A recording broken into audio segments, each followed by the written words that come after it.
पिछले दिन आपने भगवान शिव जी का ज्योतिर्लिंग के रूप में प्राकृतिक का श्रवण किया। भगवान शिव के दो स्वरूप हैं, एक निर्गुण निराकार, एक सगुण साकार। ब्रह्म में 50 रूप होते हैं। पहला जो ब्रह्म है निर्गुण निराकार रूप है, निर्गुण है निराकार। वही परमात्मा रूप जो ब्रह्म है जब अपनी माया शक्ति को स्वीकार कर लेता है तो निराकार सगुण रूप वाला हो जाता है, निराकार सगुण हो जाता है। वही जीवों के ऊपर अनुग्रह करने के लिए, कृपा करने के लिए वही साकार रूप धारण कर लेता है। इसलिए ईश्वर के अथवा ब्रह्म के 3 स्वरूप है। पहला स्वरूप है निर्गुण निराकार, दूसरा स्वरूप है निराकार सगुण, तीसरा स्वरूप है सगुण साकार। वही सगुण साकार परमात्मा हमारे सामने शिव के रूप में, भगवान विष्णु के रूप में, भगवान ब्रह्मा जी के रूप में, भगवान राम कृष्ण पार्वती गणेश सूर्य भगवान इत्यादि के रूप में आता है। कौन आता है? वो सगुण साकार वाला। अंतर्यामी परमात्मा सत्य का विषय होता है, किंतु निर्गुण निराकार जो परमात्मा है वो सत्य का विषय नहीं है। उसके विषय में श्रुति कहती है यतो वाचो निवर्तन्ते अप्राप्य मनसा सा। मन ने और वाणी ने सोचा, मन उपलक्षित सारा अंतकरण, वाणी उपलक्षित सारी इंद्रियां, ज्ञान इंद्रिय कर्म इंद्रियां। उन्होंने सोचा कि हम परमात्मा को जानने के लिए प्रयत्न करते हैं तो ब्रह्मलोक पर्यंत तक नहीं, किंतु इंद्रियों ने परमात्मा को नहीं जान पाया विषय रूप से। जैसे आप विषय रूप से हमको देख रहे हैं तो मैं आप लोगों को देख रहा हूँ विषय रूप से। मेरी चक्षु इंद्रिय आपको, आपके रूप को देख रही है, तो आपकी चक्षु इंद्रिय मेरे रूप को देख रही है। तो जो मेरे रूप को देखना वो विषय है। इस रूप के भीतर रूप को जानने वाला जो चेतन परमात्मा है वो मात्र लक्षित होता है। लक्षित कैसा होता है? जैसे किसी व्यक्ति से आपने पूछा, स्त्री से अथवा पुरुष से, कि तुम कहाँ रहते हो, तो उस स्त्री अथवा पुरुष ने बोल दिया मैं गंगा में रहता हूँ अथवा नर्मदा जी में रहता हूँ। ऐसा उस स्त्री अथवा पुरुष ने बोल दिया तो आपको फिर वहाँ पर एक लक्षण लगाना पड़ेगी कि गंगा में नहीं रह सकता, ये नर्मदा जी में नहीं रह सकता, क्योंकि यदि गंगा और नर्मदा जी के बीच में रहा तो बाढ़ आएगी तो डुबा ले जाएगी। गर्मी के समय तो कोई समस्या नहीं है, क्योंकि गर्मी के समय जल कम हो जाता, स्थिर रहता, किंतु बरसात के काल में जल स्थिर नहीं रहता तो बाढ़ के कारण उसका घर भी चला जाएगा और वो भी मर जाएगा। पर आपको इस प्रकार से रखना करना पड़ती है, मन में ये जोर लगाना पड़ती है कि इसका घर गंगा के किनारे तट पर है, नर्मदा जी के तट पर है। तो उसी प्रकार से यहाँ पर भी ये लक्षण करना पड़ती है कि इंद्रिय जिसकी सत्ता से अपने रूप को विषय आदि को प्रकाशन करती है, जिसकी सत्ता से वह हमारा स्वरूप परब्रह्म परमात्मा है, तो वो लक्षित होता है। नेति के द्वारा श्रुति कहती है ये आत्मा नहीं है, ये आत्मा नहीं है, ये आत्मा नहीं है। तो कौन आत्मा है? जो हम सभी का निषेध कर सकते हैं, किंतु हम अपने आप का कभी भी निषेध नहीं कर सकते। तो जो हम अपने आप का निषेध नहीं कर सकते वही हमारा स्वरूप है, वही हमारा निर्गुण निराकार स्वरूप है। वही निर्गुण निराकार स्वरूप जब माया शक्ति को स्वीकार कर लेता है उसकी अंतर्यामी संज्ञा हो जाती है। तो अंतर्यामी संज्ञा होते ही हम सुषुप्ति अवस्था में आनंद का भोग करते हैं। वही अंतर्यामी जो संज्ञा है, जिसका दूसरा नाम सबल ब्रह्म है, माया सम्मिलित ईश्वर है, ये उसके पर्यायवाची नाम है।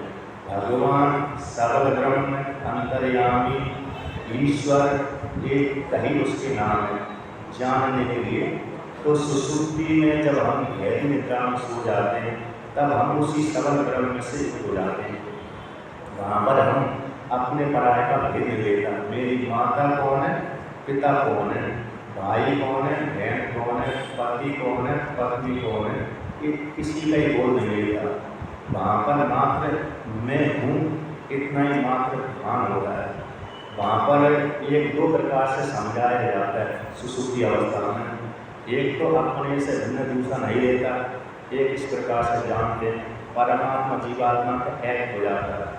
उदाहरण के रूप में जैसे पति और पत्नी एक के भाव को प्राप्त हो जाते हैं, उसी प्रकार से जीवात्मा परमात्मा का एक हो जाता है सुसुप्ति अवस्था में। एक उदाहरण, एक दृष्टांत उदाहरण है। दूसरा कहते हैं इतना ठसम रस है, आपने मुंबई में गए होंगे अथवा कहीं गए होंगे लोकल ट्रेन में, तो मुंबई की जो लोकल ट्रेन होती है उसमें स्त्री पुरुष इतने घने घने भरा जाता है कि पीछे मुड़ने की हो जरूरत नहीं पड़ती, अगर देख नहीं पाता। उसी प्रकार से सुसुप्ति अवस्था में इतने छिपके हुए रहते हैं कि वो देख नहीं पाता कि मेरे से भिन्न कोई है अथवा नहीं है, इसलिए अपने से भिन्न किसी को नहीं जान, लेकिन जानता है वहाँ पर, क्योंकि वहाँ पर जानने के जो साधन को ज्ञान इंद्रिय कर्म इंद्रिय वो वहाँ पर नहीं रहती, किंतु अविद्या की वृत्ति वहाँ पर रहती है। तो व्यक्ति सो करके जब उठता है तो कहते हैं हम सुखम स्वापसम न किंचित अविदिशम, मैं अच्छी प्रकार से सोया था, स्त्री सोई थी, पुरुष सोया हुआ था, अच्छी प्रकार से मैं सोया था, किंतु मैंने कुछ नहीं जाना। तो कुछ जो नहीं जाना उस काल में आपने अज्ञान को जाना, आप अज्ञान के माया के दृष्टा बन गए और आपने अपने सत्ता का बोध करा दिया। आकाश में उस काल में गहरी नींद में सो रहा था, अच्छी प्रकार से मेरे को नींद आई, तो अच्छी प्रकार से तभी नींद आई जब व्यक्ति आराम से सोएगा, सुखपूर्वक सोएगा। तो सुख के साथ सुख परमात्मा है, तो सुख परमात्मा के साथ जीवात्मा एक भाव को प्राप्त हो गया। उसी काल में उसने माया को भी सत्ता प्रदान की, माया को प्रकाशन कर दिया। मैंने कुछ नहीं जाना, वो अज्ञान कहलाया, तो अज्ञान को उसने जाना। वही जब माया की वृत्ति होती है, अविद्या की वृत्ति स्वप्न अवस्था में जैसे ही आता है, तो वृत्ति की मात्रा माया में जो अविद्या की वृत्ति है, स्वप्न अवस्था में जो ज्ञान इंद्रिय कर्म इंद्रियों की वृत्ति रहती है मन में, मन के साथ एक हो जाने पर वहाँ व्यक्ति जानने लगता है। वहाँ पर इंद्रिय नहीं होती बल्कि इंद्रियों की वृत्ति होती है, मन होता है, मन में सारी इंद्रियों की वृत्ति अंतर्भूत होती है। तो स्वप्न अवस्था में ना करके उसकी संज्ञा समष्टि में तो हिरण्यगर्भ होती है, व्यष्टि में उसको तेजस बोलते हैं। सुसुप्ति अवस्था में भी समष्टि में उसको ईश्वर संज्ञा होती है, व्यष्टि में उसको प्राग संज्ञा होती है। तो स्वप्न अवस्था में जीव व्यापक हो जाता है, जैसे ही जीव ने जो भी संकल्प किया उसको भी संकल्प स्वतः ही सिद्ध हो जाता है, सीधे ही सिद्ध हो जाता है। चाहे आप किसी लोग का संकल्प करो, किसी पृथ्वी का संकल्प करो, किसी जानवर धन संपत्ति आदि का संकल्प करो, उस संकल्प तुरंत ही फलीभूत हो जाता है। तो वहाँ पर आप व्यापक हो जाते हैं, वहाँ पर आप सूक्ष्म रूप से रहते हैं, तो सूक्ष्म जाल शक्ति होती है, हिरण्यगर्भ के साथ एक ही हो जाता है, और हिरण्यगर्भ कैसा है, व्यापक है। तो इसके पश्चात फिर भी जीवात्मा जागृत अवस्था में आता है। तो जागृत अवस्था में आकर के इंद्रिय पूरा कार्य करने लगते हैं। तो हम एक शरीर में अभिमान करते हैं तो विराट विश्व संज्ञा होती है, हम सभी के शरीर में अभिमान करेंगे तो विराट संज्ञा होती है।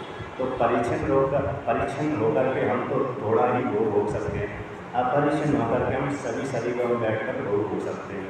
तो कहीं परमात्मा विराट बन करके इस संपूर्ण सृष्टि का सृजन करता है, स्थूल जगत का सृजन करता है। तो भाई जो परमात्मा था उसके 3 स्वरूप हो गए, सगुण साकार और निराकार सगुण और निर्गुण निराकार।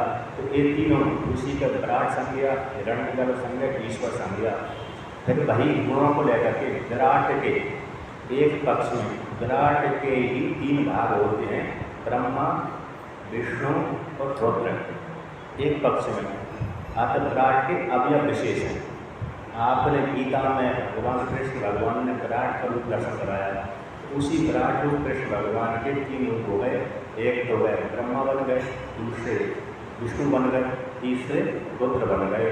अथवा अरे दूसरे प्रकार से समझेंगे तो विराट एक हो गया, विराट ब्रह्मा कहलाए, विष्णु हिरण्यगर्भ कहलाए और रुद्र प्राकृत ईश्वर कहलाए। ब्रह्मा को विष्णु में लीन कर दो, विष्णु भगवान को रुद्र में लीन कर दो और रुद्र को ब्रह्म में लीन कर दो और ब्रह्म को हमारी हृदय में लीन कर दो। इस प्रकार से हम ब्रह्मी हो गए। ये मांडू उपनिषद के अनुसार पढ़ लीजिए। तो उसी प्रकार से शिव के दो स्वरूप हो गए, एक निर्गुण साकार जो शिवलिंग का प्रतीक कहलाता है, एक सगुण साकार जो मूर्ति के रूप में सामने आपको दिख रहा है। तो ऐसे निर्गुण साकार शिवलिंग, शिव जी का जो प्रतीक शिवलिंग है, उसकी पूजन करने से हर स्त्री हर पुरुष की सारी मनोकामनाएं पूर्ण हो जाती है। बिलपत्र के द्वारा पूजा करना चाहिए। कहते पूजा करने से पहले स्त्री पुरुषों को सबसे पहले भस्मी लगा लेना चाहिए अथवा चंदन लगा लेना चाहिए। चंदन अथवा भस्मी लगा करके और गले में रुद्राक्ष की माला अथवा एक रुद्राक्ष पहन लेना चाहिए। और यदि शिव दीक्षा नहीं है तो शिव दीक्षा ले लेना चाहिए अथवा मंत्र का जाप करके भी भगवान शिव की पूजा करना चाहिए। इस प्रकार से उसको पूरे मतलब फल की प्राप्ति हो जाती है। जैसे अभी मंदिर में स्त्रियों ने पुरुषों ने पूजा करी तो वो जिस शिवलिंग है, लिंग के पास का जो अर्घ माता पार्वती का विष्णु भगवान का प्रतीक करा, उसी के ऊपर दीपक लगा दिया तो वो दीपक लगाना गलत हो गया, क्योंकि वो वहाँ पर स्त्री अथवा पुरुष बैठा हुआ है। वहाँ पर आपको दीपक लगाना है तो अर्घा को बाहर लगाइए, अर्घा से जो दीपक है वहाँ पर लगाना चाहिए, अर्घा के ऊपर नहीं लगाना चाहिए। कभी कभी हमने देखा है कि लिंग के ऊपर ही व्यक्ति भोग फल को चढ़ा देता है, प्रसाद चढ़ा देता है, किनारे भी चढ़ाना चाहिए। तो दीपक भी एक जगह तो मैंने देखा कि धूप बत्ती है, धूप बत्ती को शिवलिंग के ऊपर ही लगा देते हैं। बहुत स्त्रियों ने बहुत पुरुषों ने गंगा किनारे में भी जगह रहा तो वहाँ पर मैंने भी देखा बहुत स्त्रियाँ आई, मेला के कारण में बहुत पुरुष आए, अगरबत्ती और मिलाए तो सीधा शिवलिंग के सर पर ले जाकर लगा दिया। जब हम वहाँ पर भोजन करने गए तो देखा कि ये तो गलत कार्य कर रहे हैं। फिर मैंने उस वहाँ के जो प्रबंधक था उससे कहा कि निषेध करना चाहिए आपको। उसने कहा बार बार समझाते मानते हैं, यहाँ पर भी आपने लगाया है तो गलत लगाया। दीपक लगाना चाहिए, दीपक बहुत उत्तम कराता है, लेकिन अर्घा से बाहर जलेबी से बाहर। अच्छा, अब यहाँ पर शिवलिंग के विषय में आता है। शिवलिंग में 3 प्रतीक कहलाते हैं। तो शिवलिंग कैसे है? ऊपर का लिंग है शिव का प्रतीक, बीच का जो अर्घा योनि विष्णु भगवान का प्रतीक, नीचे का आधा ब्रह्मा जी का प्रतीक। तो एक ही शिवलिंग में ब्रह्मा विष्णु महेश कराते हैं। इस प्रकार से शिवलिंग में तीनों देवता की आप पूजा कर सकते हैं। 2 प्रकार से, दूसरी प्रकार से पूजा कहे ऊपर कर लेंगे तो शिवलिंग है, लेकिन नीचे पीठ से लेकर के जलेबी तक, योनि आदि जलेबी तक वो माता पार्वती का प्रतीक कराती है। शिव और पार्वती, तो शिवलिंग शिव और पार्वती का प्रतीक है एक पक्ष में, और एक पक्ष में ब्रह्मा सबसे नीचे ब्रह्मा होते हैं, बीच में विष्णु होते हैं, ऊपर शिव होते हैं। तो ब्रह्मा विष्णु महेश का प्रतीक कराता है, क्योंकि दोनों प्रकार की यहाँ पर कथा आएगी। तो पहले ब्रह्मा जी आधार बने, विष्णु भगवान बीच की योनि बने, शिव जी का लिंग ऊपर का हुआ शिव प्रतीक कहलाया। तो एक कथा यहाँ पर स्पष्ट रूप से वर्णन आती है। दूसरा शिव और शक्ति, शिव का आधा भाग शिव है, शिव का आधा भाग पार्वती है। वो तो आप फोटो प्रत्यक्ष देखा होगा। शिव शक्त्या युक्तो यदि भवति शक्ता प्रवर्तन, यदि शिव शक्ति से युक्त होता है तो सृष्टि करने में समर्थ होता है। यदि शिव शक्ति से युक्त नहीं होता है तो सृष्टि करने में भी समर्थ नहीं होता। जैसे लौकिक उदाहरण, यदि स्त्री पुरुष के साथ संबंध नहीं बनाएगी तो स्त्री भी बच्चा पैदा नहीं कर सकती। पुरुष भी चाहे तो बिना स्त्री के मैं बच्चा पैदा करूँ तो पुरुष भी नहीं कर सकता। जब तक दोनों युक्त नहीं होंगे तब तक संतान पैदा नहीं हो सकती। उसी प्रकार से जब तक शिव शक्ति से युक्त नहीं होगा तब तक शिव शब्द के समान रहता है। शिव जो शब्द है, सा ई ब आ, तो शिव में से इकार हटा दो तो सब संग हो जाता है। तो सब जैसे मुर्दा कुछ काम का नहीं होता, उस मुर्दा तभी काम का हो जब उसमें प्राण आएगा।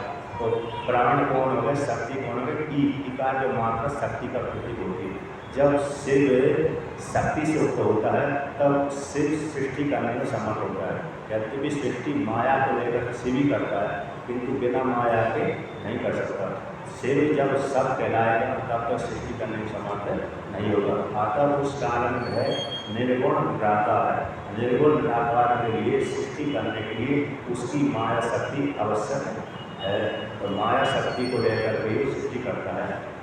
तो आप इस शिवलिंग में दोनों प्रकार से पूजा कर सकते हैं। नीचे की जलेरी अर्घा माता पार्वती का प्रतीक, ऊपर करने के शिव का प्रतीक, अथवा नीचे का आधा पीठ ब्रह्मा जी का प्रतीक, बीच का चिन्ह अरे विष्णु भगवान का प्रतीक, ऊपर का चिन्ह भगवान शिव जी का प्रतीक। क्योंकि जब जब शिव जी पूजा करते हैं तब तक भगवान विष्णु उनके साथ लेते हैं, इसलिए भगवान विष्णु उनकी पत्नी कहलाते हैं। शिव जी की पत्नी भगवान विष्णु कहलाते हैं। एक पुराण में कथा आती है, कई बार आती है, भगवान विष्णु शिव के बाएं अंग से पैदा होते हैं और स्त्री का स्थान बाएं भाग में, पुरुष के बाएं भाग में। तो भगवान विष्णु को शिव जी ने अपने बाएं भाग को स्पर्श करके उत्पन्न किया, इसलिए उनकी पत्नी कहलाती है। आपने भी जब फोटो देखा होगा भगवान विष्णु का भगवान शिव का हरिहर का फोटो, तो हरिहर का फोटो वहाँ पर शिव जी हमेशा उत्तर भाग में रहेंगे और दक्षिण भाग में यानी वाम भाग में अरे भगवान विष्णु रहेंगे। तो दोनों कैसे हैं, पति पत्नी के रूप में, यद्यपि दोनों एक ही हैं लेकिन पति पत्नी का रूप है। त्रिपुरा रहस्य आपने सुना होगा। तो त्रिपुरा रहस्य में भगवान विष्णु ने अपने अंग से माता पार्वती को उत्पन्न किया था।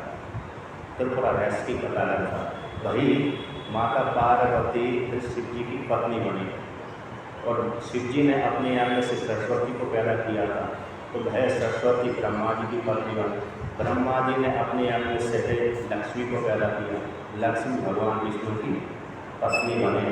इस त्रिपुरा रहस्य का वर्णन है। तो इस प्रकार से भगवान शिव जी की पूजा करना चाहिए, जानना चाहिए। और शिवलिंग के ऊपर, शिव जलेरी के ऊपर दीपक आदि नहीं रहना चाहिए, किनारे में रहना चाहिए। और दीपक की बड़ी महिमा है। दीपक के प्रभाव से राजा बलि क्या हो गया, राजा बलि बन गए। एक चोर बलि को राजा राजपद की प्राप्त हुई एक चोर को, दीपक के प्रभाव से। एक चोर को अथवा भगवान शिव जी के मंदिर में दीपक जलाने से कुबेर पद की प्राप्त हुई एक ब्राह्मण के बालक को। उसने दीपक जलाया था और दीपक जो कार्तिक मास में जलाता है, सूर्य भगवान को दिखाता दीपक। कुमारी का वर्णन आता है वहाँ पर। कुमारी अथवा कुमारी जो एक महीने तक के सूर्य भगवान को दीपक दिखाते हैं, तो उसको अगले जन्म जब पैदा होगा तो जात स्थिति वाला होगा। अर्थात उसको पूर्व जन्म में मनुष्य था अथवा जानवर था, स्त्री था अथवा पुरुष था, ये उसको ज्ञात रहता है। ऐसा भविष्य पुराण में वर्णन आया कि जिस व्यक्ति ने स्त्री अथवा पुरुष में बालक बालिका में कार्तिक के महीने में दीपक दिखाया सूर्य भगवान को, तो ऐसी उसको अगले जन्म में जात स्थिति रूप में पैदा होता है। जैसे आपने बहुत जगह सुना होगा कि अमुक बालक को पूर्व जन्म की घटना याद है कि अमुक घर का अमुक के यहाँ पर पैदा हुआ, उसके कितने बच्चे बच्चियाँ थे। बहुत सी स्त्रियों को हमने, एक तो स्त्री को तो मैंने देखा है, उसको पूर्व जन्म की स्मृति आती थी। अब इसके पश्चात कहते हैं कि वर्णन कर दिया भगवान शिव जी की पूजा करना चाहिए। कहते हैं भस्मी की बड़ी महिमा है। भस्मी के विषय में आता है, अरे जो एक बार दुर्वासा ऋषि भस्मी लगा करके पितृलोक में गए, तो पितरलोक में जैसे गए तो वहाँ पर पितरलोक के पास में नरक लोक भी है। एक पितर का जैसे आग का ये दीवार है, उसी की दूसरी दीवार में अरे नरक है, इस दीवार में पितरलोक है। ऐसा वर्णन आता है पुराण में। तो दुर्वासा ऋषि वहाँ पर गए, पितृलोक में दर्शन करने के लिए गए, और वहाँ पर जाकर के उन्होंने रात्रि को विश्राम दिया। रात्रि में शोर की आवाज़ आई, हल्ला चीख चिल्लाहट की। तो उन्होंने पितरों से पूछा, यहाँ पर क्यों शोर सुनाई पड़ रहा है, कोलाहल क्यों सुनाई पड़ रहा है? तो ये नरक है। तो नरक है, चलो मैं देखता हूँ नरक में कैसी पीड़ा भोगने की होती है, कैसी पीड़ा होती है, कैसे लोग अपने पाप वाले कर्म पर फल होते हैं। तो जैसे ही उन्होंने दुर्वासा ऋषि ने नरक को मिट्टी कुआ, नरक का कुआ होता है ऐसा वर्णन किया। जैसे कुआ के भीतर ऊपर से उन्होंने मुँह करके ऐसे करके देखा, तो ऐसे करके देखी उनकी माथे से जो भस्मी थी वो कुछ क्षण उस कुएं में गिर गए। तो जैसे ही भस्मी के कण कुएं में गिरे, उसी समय वो नारकीय मनुष्यों को सुख की अनुभूति होने लगी। जो उनको दर्द हो रहा था, दर्द के स्थान पर वो सुख प्राप्त होने लगा। तो यमराज के दूतों को आश्चर्य पैदा हुआ है कि कैसे इनको तो कष्ट होना चाहिए है, इनको सुख कहाँ से आ गया। यमराज के दूतों को जब ऐसा आश्चर्य देखा तो सारे यमराज को बुला लिया। महाराज, हमने तो इनको दंड भुगवाने के लिए इसमें डाला था, लेकिन इनको दंड न मिल करके, कष्ट न मिल करके सुख प्राप्त हो रहा, इसका कारण हम नहीं जानता है। यमराज आ गए, सारे देवता आ गए, ऋषि मुनि आ गए, तो फिर ब्रह्मा विष्णु सारे आ गए। तो सबने निर्णय करके शिव जी से पूछा इसका कारण क्या। तो शिव जी ने बताया कि दुर्वासा ऋषि ने एक भस्म में लगाई थी, और भस्म के कारण से नरक वाले कुंड में गिर गए। इसी हेतु से अब ये नरक के अधिकारी नहीं रहे, इस स्वर्ग के अधिकारी हुए। और उस जिस दिन नरक दुर्वासा ऋषि के जो भस्मी के कण उस कुंड में गए थे, वह कुंड पितरों का तीर्थ स्थान बन गया।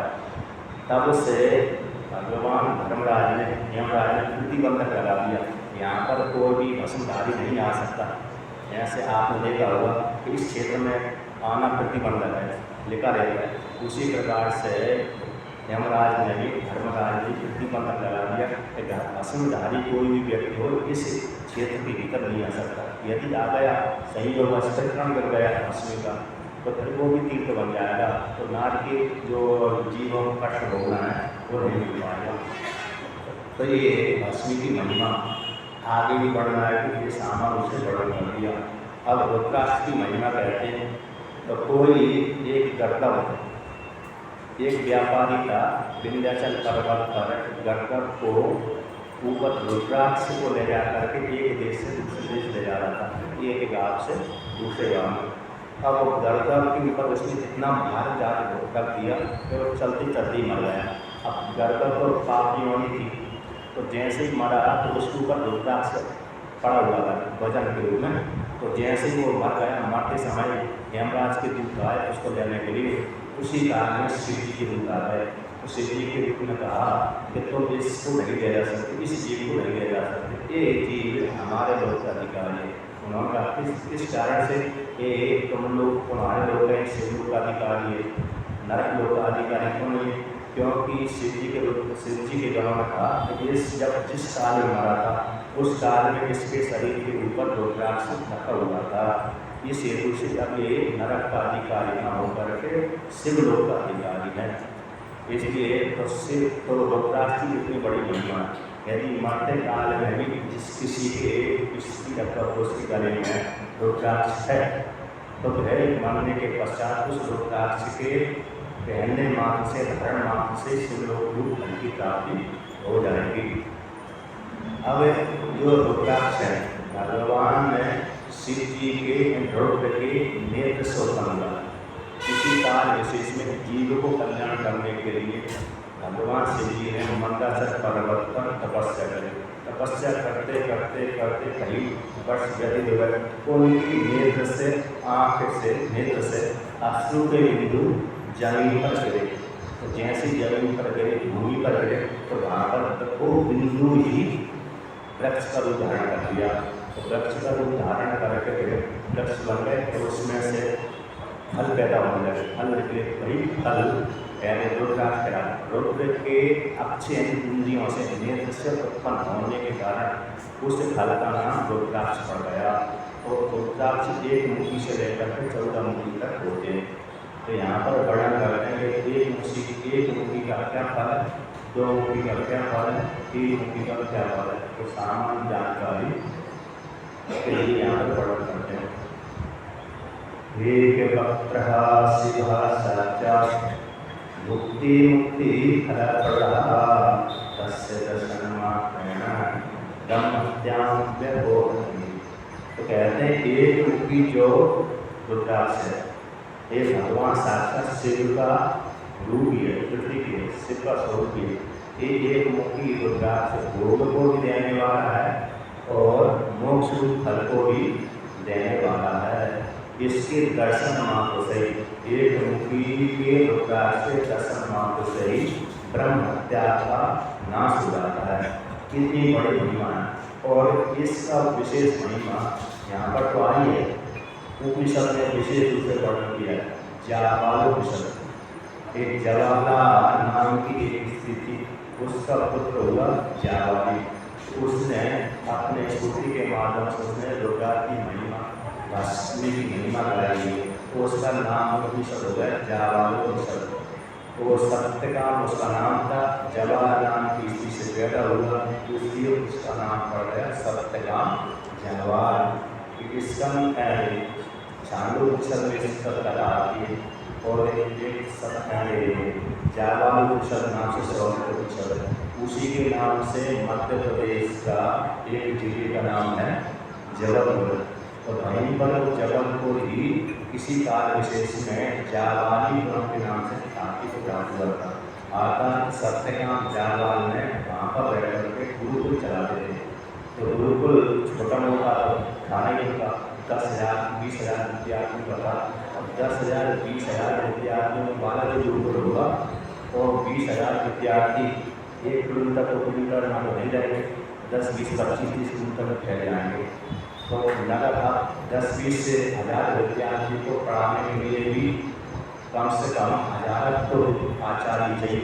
जब 1000 आचार्य चाहिए तो 1000 आचार्य को 1000 स्त्रियाँ रहेंगी, जब 1000 स्त्रियाँ रहेंगी तो बच्चे भी होंगे। तो इसलिए पूरा नगर ही बस गया। उन्हीं के नाम से वो नगर था जाबालीपुरम, वर्तमान काल में जबलपुर पड़ गया। तो उन्होंने विशेष रुद्राक्ष की महिमा कराई। आतशिवी के नाम पर सत्यकाम जाबालोपनिषद उसमें आया, उपनिषद में आता है। तो यहाँ पर कहते हैं शिव एक मुखी जो रुद्राक्ष है, साक्षात शिव का पृथ्वी है, शिव का स्वरूप है। इसको धारण करने से व्यक्ति को ब्रह्म ज्ञान की प्राप्ति होती है। एक तो साक्षात शिव है, इसको धारण करने से ब्रह्म ज्ञान की प्राप्ति होती है। दूसरा ब्रह्म हत्या नष्ट करने वाला है। तीसरा भोग को भी देने वाला है, मोक्ष को भी देने वाला है। ब्रह्म ज्ञान के द्वारा मोक्ष फल की प्राप्ति होती है। तो भोग मोक्ष दोनों भी एक मुखी की महिमा कह रही है। दो मुखी का वर्णन करते हैं। सर्वकाम फलप्रदा विशेषो गोवदन्नासी। दो मुखी रुद्राक्ष देव देवेश्वर का स्वरूप है, अर्थात शिव का स्वरूप होता है। संपूर्ण कामना के फल को प्रदान करने वाला होता है और विशेष रूप से है पर यह जो रुद्राक्ष होता है, दो मुखी रुद्राक्ष, जिस किसी स्त्री अथवा पुरुष के द्वारा जानबूझ करके अथवा अनजान होकर के गाय मर गई तो गो हत्या उसकी लग गई उसके ऊपर, तो गो हत्या दो मुखी रुद्राक्ष धारण करने से नष्ट हो जाती है। जैसे किसी ने बछड़े को थोड़ी सी छोटी सी बट्टा बट्टी का उसको दंड से मार दिया। अब भीतर से मारना चाहिए लेकिन जोर से मार दिया, अचानक जो डाल है तो वो थोड़े से ही मर गई तो तुरंत मरकर लग गई। जैसे मलेच्छ को जानबूझ करके मारते हैं, उनका तो भयंकर ही हत्या लगी हो। लेकिन जो सनातन है वो यदि उनसे यदि अनजानपूर्वक यदि मर गई दंड मार करके थोड़े से, तो उसको जो ब्रह्म हत्या वो हत्या उसका नाश दो मुखी रुद्राक्ष धारण करने से निवृत्त हो जाती है।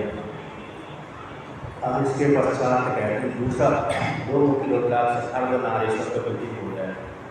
अर्धनारीश्वर मतलब शिव और पार्वती का। तो शिव और पार्वती दो मुखी रुद्राक्ष के प्रतीक कहलाते हैं।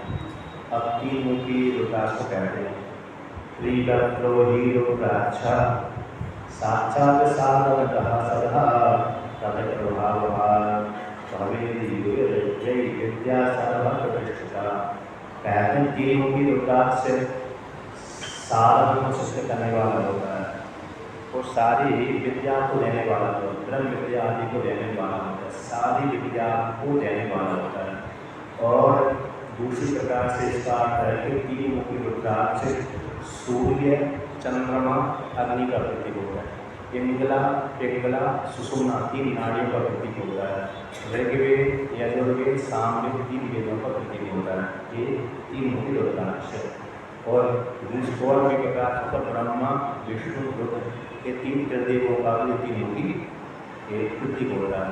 इस प्रकार से तीन मुखी रुद्राक्ष धारण करने से सारी कामनाओं की सिद्धि हो जाती है। चार मुखी रुद्राक्ष को लेकर चतुर्भक्तः स्वयं ब्रह्मा नरहत्यां विपोहति दर्शनात् शिक्षणात् सद्यस्य चतुर्कर्म फला। तो यहाँ पर वर्णन करते हैं कि चार मुखी जो रुद्राक्ष होता है वह भगवान ब्रह्मा जी का प्रतीक कहलाता है, क्योंकि भगवान ब्रह्मा जी के चार मुख हैं। 5 मुख थे लेकिन भगवान शिव जी ने एक बार किया, इसीलिए दूसरे 4 मुख हैं। जो राजस्थान में भगवान ब्रह्मा जी का प्रधानमंत्री पुस्तक एक कैसे कहते हैं, जिस किसी स्त्री अथवा पुरुष ने किसी मनुष्य को मार दिया है तो मनुष्य को मारने से नर हत्या लग जाती है, तो उस चार मुखी रुद्राक्ष को धारण करने से उस की हत्या उसकी निवृत्त हो जाती है। अब 5 मुखी रुद्राक्ष को वर्णन करते हैं। पंचवक्त्रः स्वयं रुद्रः कालाग्निर्नामकः गुरुः सर्वमुक्ति प्रदश्चैव सर्वकामः फलप्रदः। तो यहाँ पर कहते हैं 5 मुखी जो रुद्राक्ष है साक्षात कालाग्निनाथ के जो रुद्र होते हैं उनका प्रतीक कहलाता है। जो भगवान शिव जी के 5 मुख होते हैं ना, तो 5 मुख के जो शिव जी के 5 मुख है, 5 मुखी रुद्राक्ष शिव जी के 5 मुख वाले शिव का प्रतीक कहलाता है।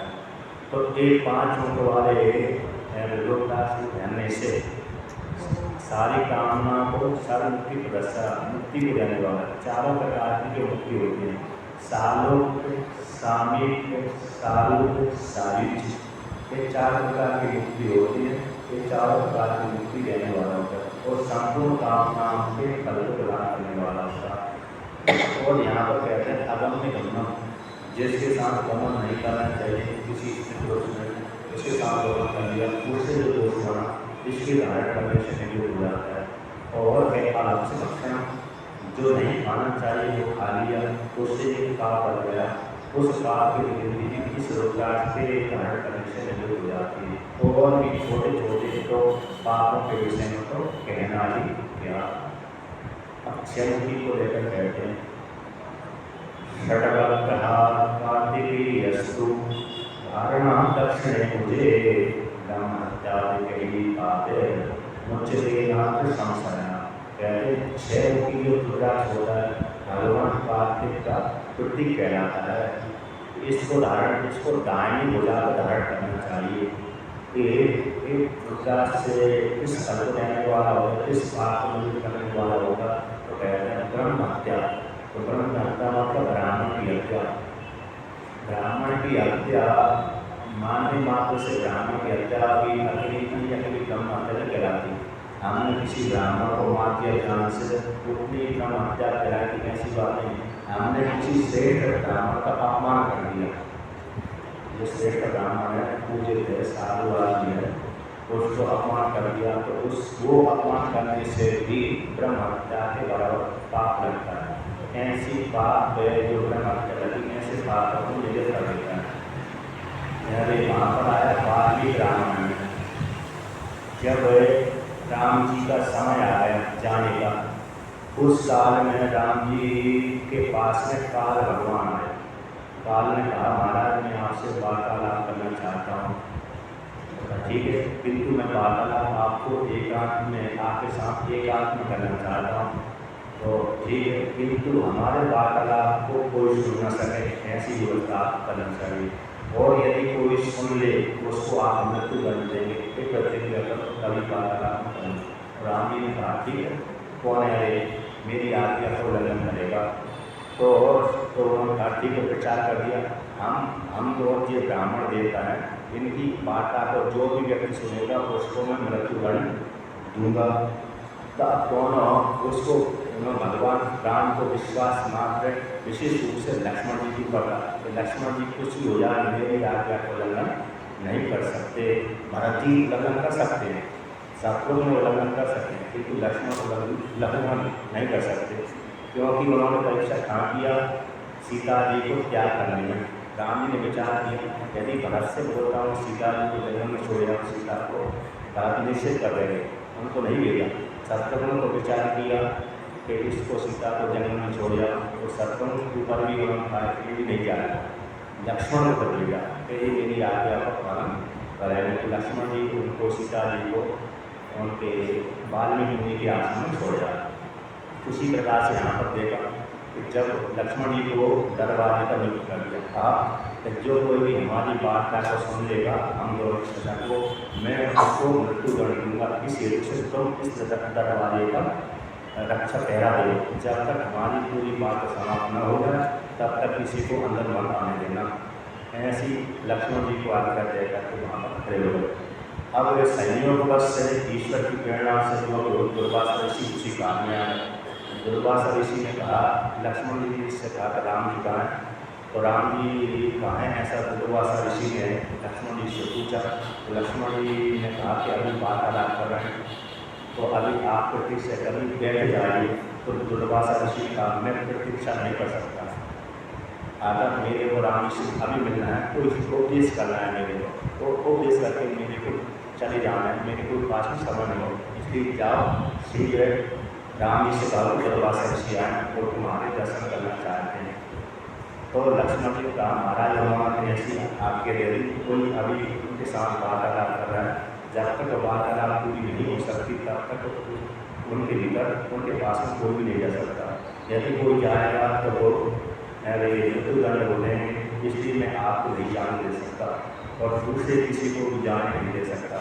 ऐसी जब लक्ष्मण जी ने कह दिया तो लक्ष्मण जी की वाणी सुनकर दुर्वासा ऋषि को क्रोध आया, यदि तुम राम जी को सूचना नहीं दे सकते, मेरे को नहीं जाने दे रहे, तो फिर मैं श्राप देता हूँ। यदि कहते हैं यदि तुम राम जी को अभी क्या सूचना दे अथवा मैं अपनी तपोबल के प्रभाव से मेरे श्राप के बल के प्रभाव से पूरे राज्य को नष्ट कर देता हूँ। दो प्रकार से वहाँ पर विकल्प दिया था वाल्मीकि रामायण में। दुर्वासा ऋषि ने बोल दिया या तो जाओ राम जी को सूचना दे तुम, अथवा तुम सूचना नहीं दोगे मेरी वाणी का उल्लंघन करोगे तो मैं अपने इसी समय तुम्हारी जो कौशल राज्य है वो सारी अयोध्या नगरी को ही सरयू नदी में पलट देता हूँ, यानी भस्मीभूत कर देता हूँ, नष्ट ही कर देता, तुम्हारे पूरे राज्य को नष्ट कर दूँगा।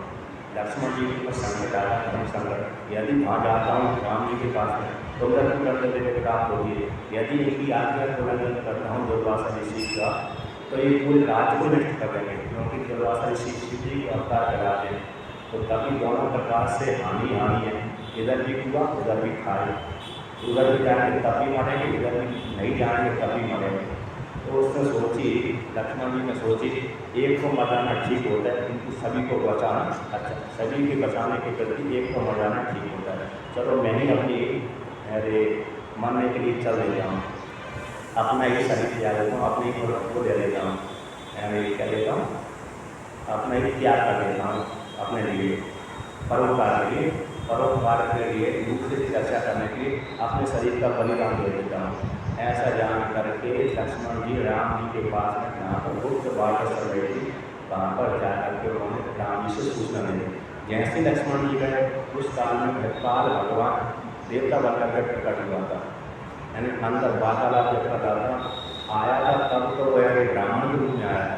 जैसे ही वार्तालाप कर रहा था उस कारण वो देवता बन गया था। तो देवता देखा लक्ष्मण जी ने देखा कि तो काल है, यमराज है और ये ब्राह्मण नहीं है बल्कि गुप्त रूप से आया था। तो जैसे ही लक्ष्मण जी को देखा तो लक्ष्मण जी ने देखा काल ने लक्ष्मण जी को देखा, उसी काल में काल को अदृश्य हो गया। राम जी ने कहा किस लिए आए माता, कि दुर्वासा ऋषि आपसे दर्शन करना चाहते हैं।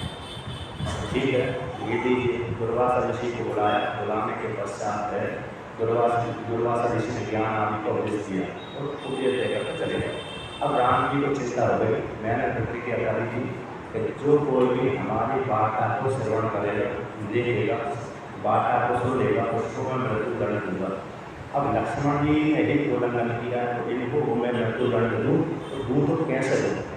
इन्होंने मेरे लिए सब अपनी पत्नी को त्याग कर दिया, माता को त्याग कर दिया, पिता को त्याग दिया, सारे सुख को त्याग कर दिया मेरे लिए। इनको मैं मृत्युदंड नहीं दे सकता, नहीं देता हूँ। मेरी रघुकुल गीत सदा चली आई, प्राण आया कर वचन आए। एक सूफी का वाक्य सत्यम बद धर्मम चला। तो एक तरफ मेरी हानि, एक तरफ मेरा आत्मप्रिय लक्ष्मण जी को मैं नष्ट नहीं कर सकता, मृत्युदंड नहीं दे सकता। बड़ी दुविधा से राम जी तो फिर वशिष्ठ भगवान को बुलाया। उन्होंने कहा कि एक तो मेरी प्रतिक्रिया थी, जो मेरी बात आकर सुन लेगा उसको मृत्युदंड हुआ। और साक्षात लक्ष्मण जी मेरे सामने आए कि मेरे भाई इसको मैं मान नहीं सकता, आप ही बताइए कोई समाधान करेंगे। तो वशिष्ठ भगवान ने कह दिया, महापुरुषों को अपमान करना ही मृत्युदंड के बराबर होता है, इसलिए आप लक्ष्मण जी से बोल दीजिए जाओ, मैंने तुमको त्याग कर दिया। कितना ही बोल दीजिए तो ये मृत्युदंड के समान होगा, क्योंकि महापुरुषों का अपमान कैसे होता है? मृत्युदंड के समान ही होता है। तो लक्ष्मण जी को बुलाया तो सभा के ऋषि को कह दिया, लक्ष्मण मैंने तुम्हारा त्याग कर दिया। कितना बोल दीजिए लक्ष्मण जी को कहा, जब आपने त्याग कर दिया तो इस शरीर को धारण करने से क्या बात? गए शरीर नदी में गए तो अपना योग बल से इस स्थूल शरीर को त्याग कर दिया, शेष रूप में प्रकट हो गए और शेष रूप में प्रकट हो गए कि ठीक में चले गए। अब जैसे ही राम जी को मारना पड़ा, भगवान मेरा भरा था अनुज शरीर छोड़कर चला गया तो राम जी को सहन नहीं हुआ। उन्होंने सूचना दे दी कि मैं ही अब वैकुंठ धाम की यात्रा करने जा रहा हूँ, जो जो मेरे साथ चलना चाहे वो अजान। और सारे भगवान राम ने अपने पुत्रों को, भरत के पुत्रों को, लक्ष्मण के पुत्रों को, शत्रुघ्न के पुत्रों को अलग अलग देश का राजा बनाया। अयोध्या का राजा किसी को नहीं बनाया। अयोध्या के सारी प्रजा राम के साथ चली गई थी, अयोध्या का राजा कोई भी नहीं बना। बाद में फिर लव नाम का जो है बाद में आया, वहाँ की अयोध्या नगरी जब शून्य हो गई, खाली हो गई थी, तो 1000 वर्ष के बाद फिर लव आया था, पुनः वहाँ पर नगरी बसाई थी। नहीं तो राम जी के काल में तो अयोध्या शून्य हो गई थी जाते समय, क्योंकि राम जी ने अयोध्या का राजा किसी को नहीं बनाया था। वहाँ पर लव उसको विंध्याचल के उत्तर दक्षिण भाग का राजा बनाया था। लक्ष्मण को जो लक्ष्मणपुरी लखनऊ कहलाती है वर्तमान काल में, वहाँ पर लक्ष्मण के पुत्र एक वहाँ पर बनाया था। एक विदिशा नाम की जो नगरी है मध्य प्रदेश की विदिशा जिला, वहाँ पर लक्ष्मण के एक पुत्र लक्ष्मण का वहाँ पर राज बना, एक पुत्र है लखनऊ जो लक्ष्मणपुर नाम से आती है। और भरत जी के दोनों पुत्र कैकर देश के राजा बने, सिंधु देश कैकर देश के, और शत्रुघ्न के पुत्र मथुरा नगरी के राजा बने। तो देखिए तो जहाँ पर वो ब्रह्म हत्या तो अपमान करने से जो ब्रह्म हत्या हो जाती है उसी को यहाँ पर कहते हैं कि 6 मुखी को ग्रहण करने से ब्रह्म हत्या आदि पाप उसमें भी हो जाती है। 7 मुखी रुद्राक्ष से भगवान कार्तिक भगवान कामदेव का पति कहलाता है। भगवान कामदेव का नाम अनंत कहलाता है, अंग उसके नहीं है। भगवान श्री जी ने उसको भस्म कर दिया, इसलिए भस्म करने के कारण अनंग अंग से रह हो जाता। ऐसे कामदेव का प्रतीक 7 मुखी रुद्राक्ष कहलाता है। उसको धारण करने से व्यक्ति को दरिद्रता समाप्त हो जाती है। अब 8 मुखी रुद्राक्ष कहते हैं, रुद्राक्षश्चाष्टवक्त्रश्च वसुमुखी स भैरवः पूर्णाय तो भगवती सूर्य। कहते जो 8 मुखी रुद्राक्ष होता है, एक तो अष्टमुखी अष्टवसु, जो 8 वसु है, वसु नाम की स्त्री से पैदा हुई 8 पुत्र, इसलिए अष्टवसु कहलाते हैं। तो अष्टधार्मिक के पुत्र कहलाते हैं। तो वसु नाम की स्त्री होगी, उससे पैदा होने वाले पुत्र अष्टवसु कहलाते हैं। एक देवता संज्ञा नहीं, 33 देवता होते हैं, 12 आदित्य, 11 रुद्र, 8 वसु और 2 अश्विनी कुमार, इनको मिलाकर 33 देवता होते हैं। 33 देवता में एक इंद्र देवता ये सभी को प्रशासन करते हैं। 12 आदित्य के मंत्र में एक इंद्र देवता है। विष्णु भगवान भी 12 आदित्य के मंत्र में आते हैं, 12 के रूप में।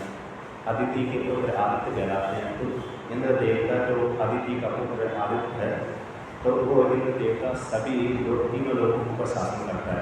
ये हमारे 33 देवता होते हैं। और 12 आदित्य, 11 रुद्र, 8 वसु और 2 अश्विनी कुमार। तो यहाँ पर कहते हैं अष्टविष्णु का प्रतीक है आठमुखी रुद्राक्ष, भैरव का प्रतीक है ऐसा जो आठमुखी रुद्राक्ष को धारण करता है उसकी आयु पूर्ण अगर 100 वर्ष तक जीता है। वो रहे कहते हैं और भी सुख की प्राप्ति होती है, अन्न में धन की प्राप्ति होती है, सुख की प्राप्ति होती है और दूसरे को शासन करने वाला होता है। इस प्रकार मरने के पश्चात से लोग की धन की प्राप्ति होती है। अब 9 की रुद्राक्ष का वर्णन करते हैं। भैरवो नरवक्त्रश्च कपिलश्च मुनिः स्मृता दुर्लभा बाला तदधिष्ठात्री नवरूपा महेश्वरी। कहते हैं 9 मुखी रुद्राक्ष एक 9 भैरव का प्रतीक होता है, कपिल भगवान का प्रतीक है और विशेष रूप से तो 9 देवियों का प्रतीक होता है, क्योंकि 9 देवियाँ नवदुर्गा 9 देवी कहलाती है। नवदुर्गा तो 9 देवियों का प्रतीक 9 मुखी रुद्राक्ष कहलाता है। इसके धारण करने से धन संपत्ति ऐश्वर्य ज्ञान आदि सबकी प्राप्ति होती है। 10 मुखी रुद्राक्ष भगवान विष्णु का प्रतीक कहलाता है। इसके धारण करने से सारी कामनाओं की प्राप्ति होती है। एकादश 11 मुखी रुद्राक्ष से एकादश रुद्र का प्रतीक कहलाता है। भगवान रुद्र एकादश रुद्र होते हैं 11 द्वारे, उसमें से एक हनुमान जी भी आते हैं। एकादश रुद्र के मंत्र में हनुमान जी भी आते हैं तो 11 मुखी रुद्राक्ष होता है, एकादश रुद्र का प्रतीक कहलाता है। इसके धारण करने से कहते हैं सर्वत्र विजय होती है। 12 मुखी रुद्राक्ष 12 आदित्य का प्रतीक कहलाता है। इसके धारण करने से महान सुख की प्राप्ति होती है। अब आगे वर्णन करते हैं। 13 मुखी रुद्राक्ष विश्व के देवता नाम का प्रतीक कहलाता है।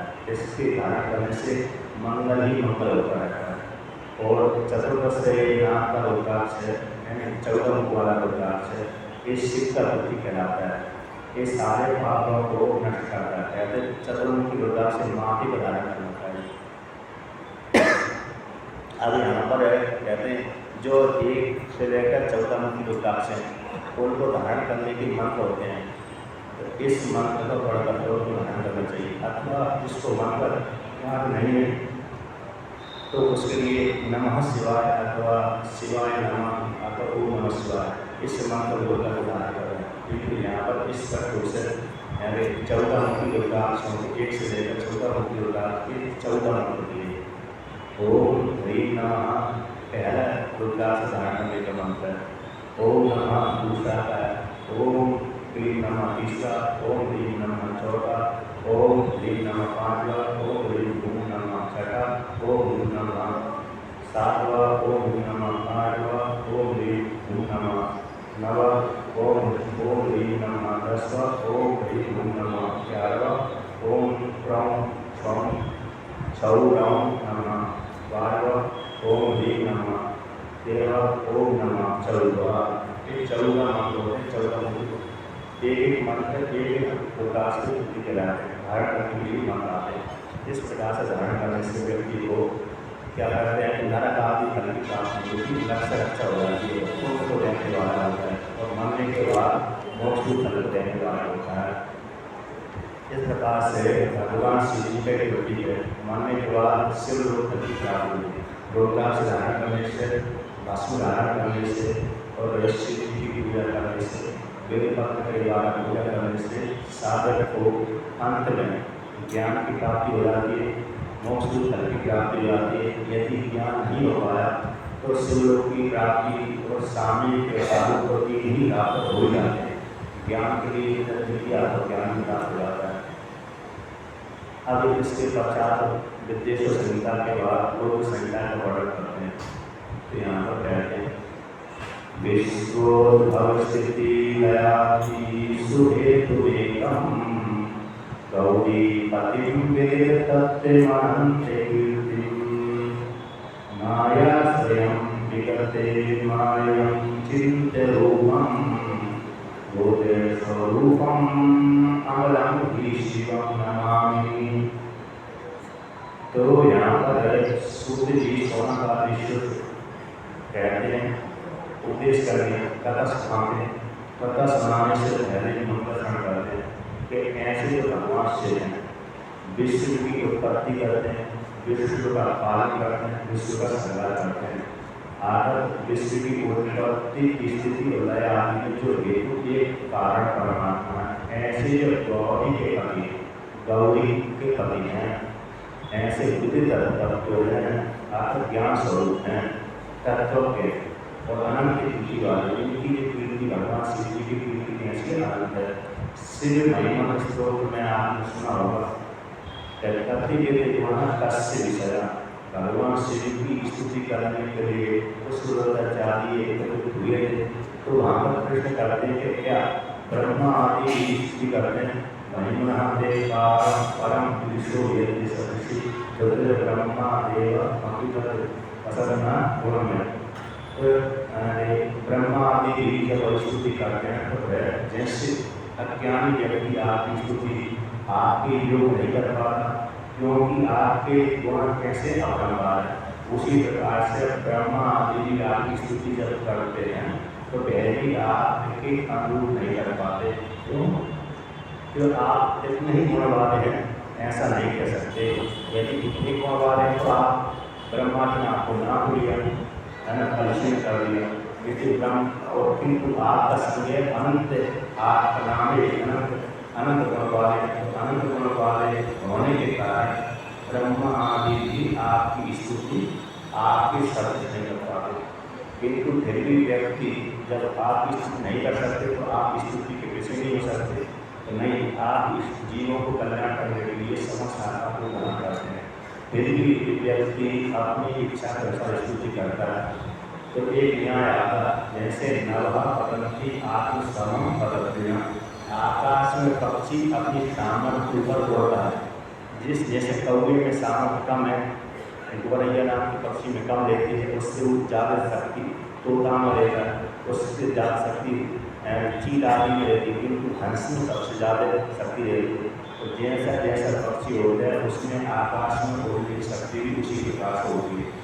उसी प्रकार से साधक भी अपनी योग्यता के अनुसार, हर स्त्री हर पुरुष अपनी योग्यता के अनुसार क्या करते हैं, स्तुति करते हैं। किसी में ज़्यादा योग्यता है, अच्छी प्रकार से स्तुति कर लेता है, किसी में योग्यता कम है, जिसको संस्कृत नहीं आती हो हिंदी में स्तुति करता है, जिसको संस्कृत आती है तो श्लोक का पाठ करके स्तुति करता है।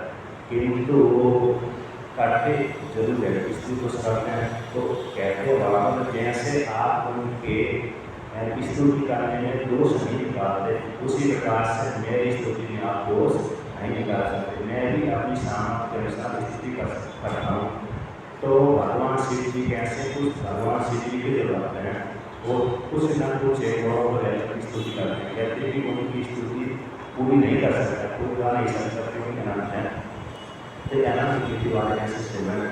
माया आश्रय, माया को आधार बना करके जगत पर सिद्ध करने वाले विगत माया, किंतु उसमें कोई माया नहीं है, किंतु उनमें कोई माया नहीं है। जैसे अधिष्ठान में कुछ भी नहीं है, किंतु अधिष्ठान जब सबको आश्रय देता है, रस्सी अधिष्ठान सभी को सबको आश्रय देता है, उसी प्रकार से ब्रह्म अधिष्ठान माया का आश्रय है, आधार। माया रूप आश्रय अधिष्ठान रूप ब्रह्म में आश्रय करके रहती है। बिना आधार के माया भी नहीं रह सकती। जैसे अग्नि में दहाका नाम की शक्ति देती है। आपने देखा होगा कि अग्नि कभी कभी जला भी देती है, कभी कभी नहीं जलाती। कब नहीं जलाती, जब उसके पास में चंद्रकांत मणि लग रहे, चंद्रकांत मणि लग रहने से अग्नि जलाती नहीं, उसकी शक्ति कुंठित हो जाती है। जब उस मणि को हटा देंगे अथवा उस मणि के पास में दूसरी मणि ले आएंगे जिसका नाम होगा सूर्यकांत मणि, तो उसके रखते ही पुनः उसमें जला नुकसान हो जाती है। तो वह धाका नाम की शक्ति का आधार अग्नि है। उसी प्रकार से अधिष्ठान रूप जो परमात्मा है, शिव है, उसकी जो शक्ति पार्वती माया है, तो विद्या है उसका आश्रय, उसी को आश्रय करके माया को आश्रय करके परमात्मा शिव सृष्टि करता है। किंतु उसमें कोई माया नहीं है, अचिंत रूप है परमात्मा। ऐसा आनंद स्वरूप, ज्ञान स्वरूप, बल से है, ऐसे शिव को मैं प्रणाम करता हूँ। इस प्रकार से सूर्य जी ने भगवान शिव की स्तुति करी। उस स्तुति करने के पश्चात फिर आगे की तरफ बढ़े। अब आगे की ओर जो कथा है, रावण की किस प्रकार से उत्पत्ति हुई, जय विजय की किस प्रकार से उत्पत्ति हुई।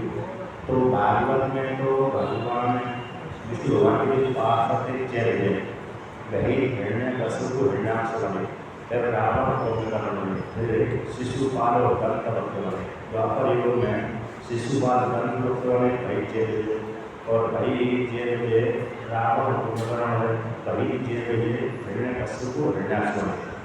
एक कल्प की बात है। दूसरे कल्प में यहाँ पर शिव जी के दो वर्ण, यही एक कल्प में जो शिव जी के दो वर्ण थे उनको श्राप नारद जी ने दी थी। तो भाई हिरण्यकशिपु हिरण्याक्ष बने, और फिर रावण कुंभकर्ण बने, और फिर शिशुपाल दंतवक्र बने। एक कल्प में तो राम तुलसी के प्राणांतर तो प्रतापधाम नाम का राजा ही किसी चालाक राक्षस के कारण वो ब्राह्मण के श्राप से रावण बन गया। वहाँ पर वो राजा की कोई गलती नहीं थी, किंतु उसमें जो राक्षस था उसने ब्राह्मण का भी हाथ करके उसको ठग लिया, इसलिए उसको श्राप भी प्राप्त हुई। अन्यथा राजा बड़ा धार्मिक था, प्रतापधाम नाम के राजा बड़ा धार्मिक था, शत्रुओं को नष्ट करने वाला धार्मिक था, किंतु वो राक्षस ने उसको वह कर दिया। तो यहाँ पर नारद जी की कथा को कल कहेंगे। अगर नारद जी किस प्रकार से उनको प्राप्त हुई, काम के रूप प्राप्त की, तो शिव जी भगवान विष्णु ने उनको जो विवाह करने की इच्छा हो रही थी, उसको विवाह करने की इच्छा नारद जी हुई, उसको उन्होंने विफल कर दिया। एक कथा कल कहते हैं। तो कथा का सार हम पहली परमात्मा की प्राप्ति, तो परमात्मा का भजन के प्रभाव से जीवात्मा को परमात्मा की प्राप्ति, सुख की प्राप्ति, दुख की निवृत्ति। एक कथा का मुख्य सार होता है। हर प्राण का हर कथा का सार है कि हमारे दुखों की निवृत्ति हो जाए और सुख की प्राप्ति हो, ज्ञान की प्राप्ति और मोक्ष रूप फल की प्राप्ति हो। ये सारे शास्त्र का सिद्धांत है। अब आगे की कथा फिर कल कहते हैं। ओम